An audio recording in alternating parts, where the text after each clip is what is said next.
अगला टॉपिक है हमारा शब्द प्रयोग के आधार पे शब्द के प्रकार। प्रयोग के आधार पे शब्द दो प्रकार का होता है, विकारी और अविकारी। ठीक है, विकारी शब्द किसे कहेंगे?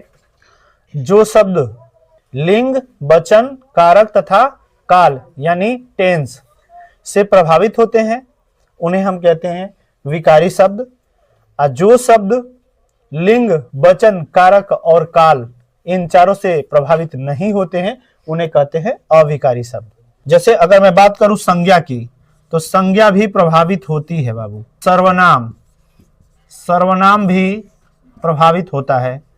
विशेषण, और चौथा क्या प्रभावित होता है? क्रिया। आइए देखते हैं ऐसे शब्द जिन पे लिंग, वचन, कारक और काल का प्रभाव नहीं पड़ता है। जैसे क्रिया विशेषण हो गया, संबंध बोधक, समुच्चय बोधक,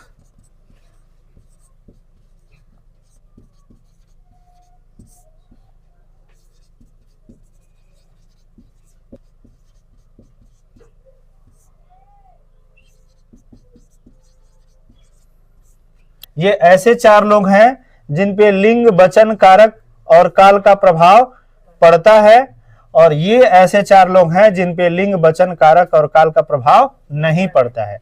आइए एक एक एग्जाम्पल से देखते हैं। जैसे संज्ञा की बात करे जाए, अगला टॉपिक है हमारा शब्द प्रयोग के आधार पे शब्द के प्रकार। प्रयोग के आधार पे शब्द दो प्रकार का होता है, विकारी और अविकारी। ठीक है, विकारी शब्द किसे कहेंगे? जो शब्द लिंग, वचन, कारक तथा काल यानी टेंस से प्रभावित होते हैं उन्हें हम कहते हैं विकारी शब्द। और जो शब्द लिंग, वचन, कारक और काल इन चारों से प्रभावित नहीं होते हैं उन्हें कहते हैं अविकारी शब्द। जैसे अगर मैं बात करूं संज्ञा की, तो संज्ञा भी प्रभावित होती है बाबू। सर्वनाम, सर्वनाम भी प्रभावित होता है। विशेषण, और चौथा क्या प्रभावित होता है? क्रिया। आइए देखते हैं ऐसे शब्द जिन पे लिंग, वचन, कारक और काल का प्रभाव नहीं पड़ता है। जैसे क्रिया विशेषण हो गया, संबंध बोधक, समुच्चय बोधक,